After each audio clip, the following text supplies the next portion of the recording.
మాజీ మంత్రి కేటీఆర్ తాను తప్పు చేయలేదని చట్టం ముందు నిరూపించుకోవాలని కాంగ్రెస్ ఎమ్మెల్సీ అద్దంకి దయాకర్ అన్నారు.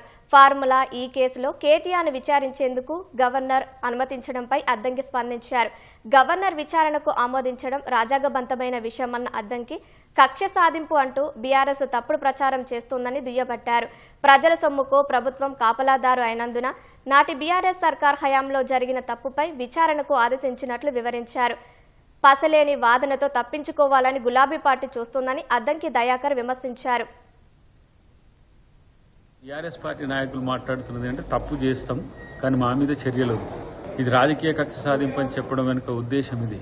ఎలక్షన్ జరుగుతున్న క్రమంలో ఏ విధంగా ప్రజల ఆస్తిని ఇతర దేశాలకు తరలించిందో చెప్పాల్సిన అవసరం ఉంది. తనకు లేని అధికారాన్ని చేతిలోకి తీసుకుని ఈ ఫార్ములా కేసు రేసు విషయంలో కేటీఆర్ చేసింది ముమ్మాటికి తప్పని భావించింది ప్రభుత్వం కాబట్టి కేసు పెట్టింది. చట్టబద్ధంగా న్యాయబద్ధంగా ఈరోజు చర్యలు తీసుకోవడానికి సిద్ధపడుతున్న క్రమంలో గవర్నర్ గారు ఇచ్చిన ఈ అనుమతి అనేది ప్రభుత్వాన్ని సపోర్ట్ చేసినట్టుగా, ప్రభుత్వం తీసుకుంటున్న చర్యలు న్యాయబద్ధమైనట్టుగా మనకు అర్థమవుతున్న పరిస్థితి. కాబట్టి ఇప్పటికైనా విచారణకు సహకరించి ఏ విధంగా ఎందుకు అలాంటి తప్పు చేయాల్సి వచ్చిందో విచారణ సంస్థల ముందు, ఏసీబీ ముందు కానీ కోర్టుల ముందు కానీ చెప్తే మంచిది.